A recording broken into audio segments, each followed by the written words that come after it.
So I think what I'm also realizing lately is schools donating pads to young girls. I know that a lot of people, most people can't afford, so girls would then not go to school because when they're in their cycle. But with schools now also being active and being present and understanding that it's a natural thing that happens to girls, I also want to talk about that as well, because yes, they give us pads as well, but then there's conversations that also goes around with a young girl and having to protect herself. I think once you go into your periods, you are more prone, like they said, for you to fall pregnant, but they don't tell us that once you become sexually active as well, there are other things that you can attract, like HIV or pregnancy, and that also goes into the conversation of contraceptives. Yeah, that's the one that most people tend to shy away from, because I grew up hearing girls saying, imagine lining your prevent, and that's a shame, because you think right now of what you've personally gone through and what is actually happening around you, and saying actually that is the better way. Exactly. That is the way to go, because what you would rather stand in a line or have a child at a young age also.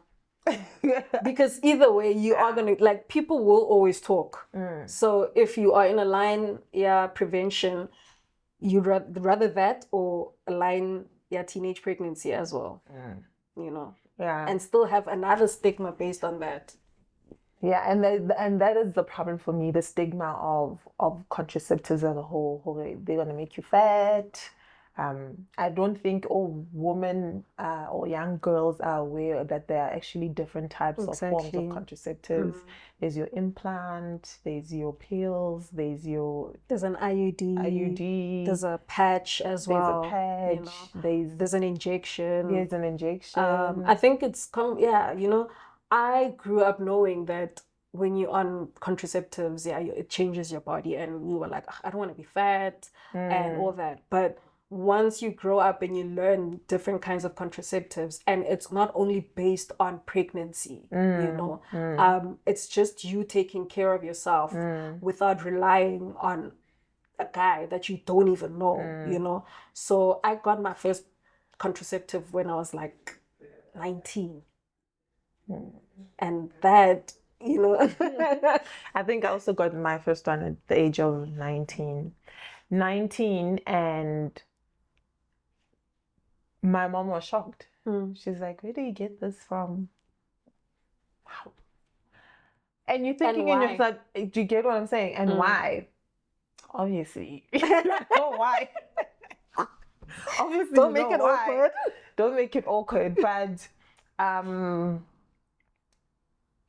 it now, having to think back and reflecting on it, it shouldn't have been the case for my mom to say, where did you learn about this?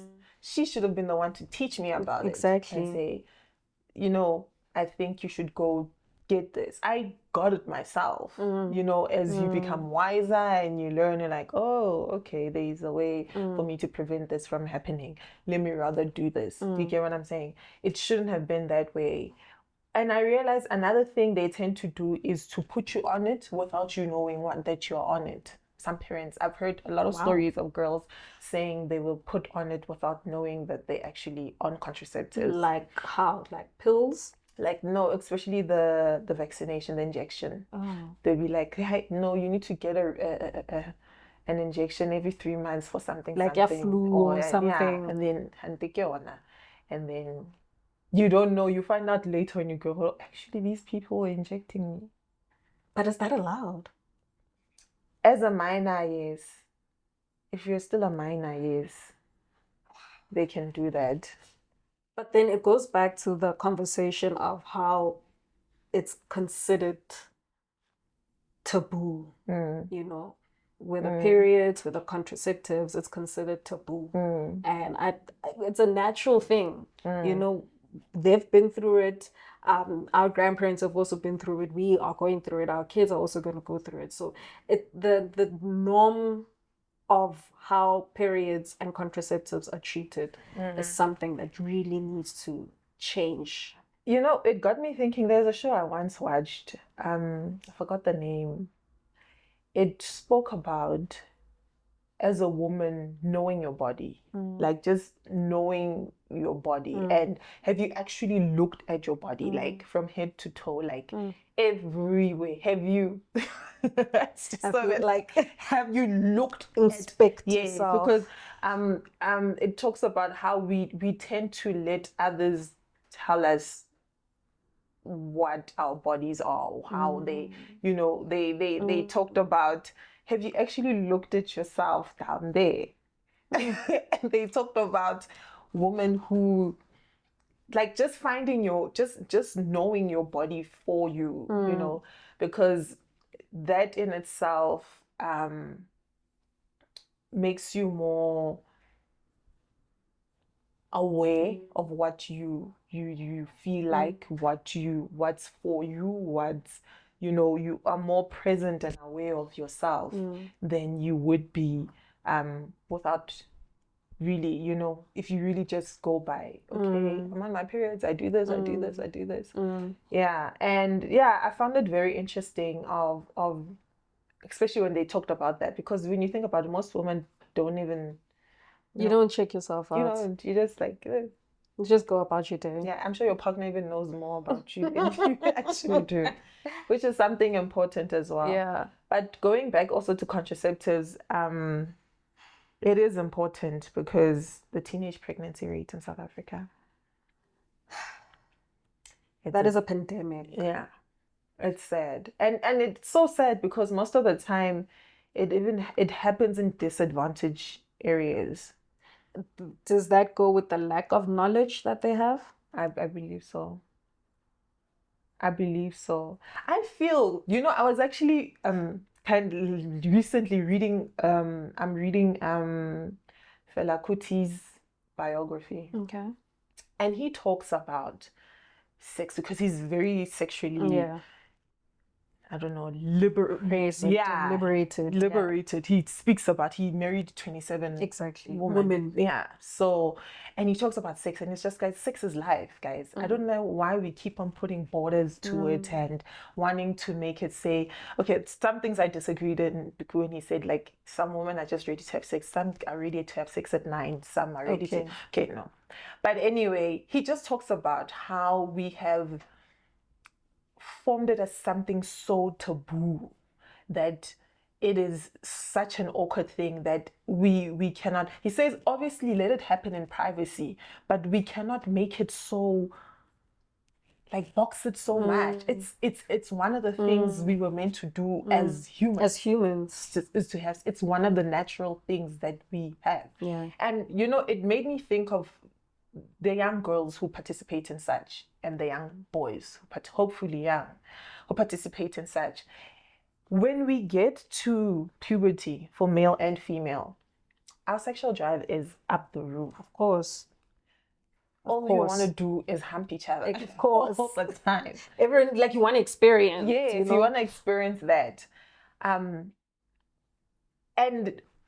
looking at it as that, I'm also looking at it from a form of it being a natural thing, you know, and thinking of it as a natural thing and saying there is actually no way we can say stop having sex. We can't say stop having sex. That just won't, it's just in our nature to want to have sex. But we can put safety precautions for us to, you know, do it better. Participate better. I can't tell it now, a 15-year-old, don't stop it. There's no way. Also, social media plays a huge role, I think, also in what they're watching on their phones or on TV, you know. A lot of things are sexually enticing. Exactly. Even how, like, this is a very sensitive matter, but it also contributes how we dress as well lately, you know, especially in the puberty ages as well. Like, boys will see girls in, like, fitted clothes and they get enticed, you know, and everybody's just playing a game because sex is part of life as well, and emotions are there, you know, hormones are also on a high. But if there are, like you said, like, precautions, like contraceptives. Contraceptives. Put young girls on contraceptives. Exactly. I know we also had that taboo of saying, hey, you'll possibly not fall pregnant. That's not true. No, guys. Put them on contraceptives. We're seeing that we're having a problem. Let contraceptives be a thing for them. Do you understand? In as much as they have these educative programs in like the privileged areas, we should not shy away from also talking about it in disadvantaged areas. We should. Because I think we also see it in people who live in like RDP homes or whatever. Like, if you are unemployed as well, what is like they keep themselves entertained. They always say keep yourself entertained by having sex. Exactly. But I just feel like it's such a natural thing for us, and we need to accept that sex is such a natural thing that people are going to have it whether you like it or not. But what can we do that if people have it, how can we help us prevent teenage pregnancy, HIV, whatnot. I think we just need to be aware, because it's not going to stop. They're not going to stop having, no matter how much you can tell your child, don't have sex. Oh, please, they are going to do it. You just need to make sure as a parent, you put them on contraceptives. You teach them about protecting yourself, because it's not just about falling pregnant, but getting all these viruses as well, these infections as well. And to stop shying away. Do you get what I'm saying? Stop. I remember actually when we talk about that, I once contracted a urine infection, and it was quite bad. I ended up in the hospital. And the way people are just so not taught about things. It was going around in the house that I'm having sex. And I wasn't. I wasn't at that age. I wasn't. But because now it's a matter that affects the private area. I'm having sex. And I was like, what? Really? And that's the thing. And that's because when anything is related to that area, it's sexualized. Yeah.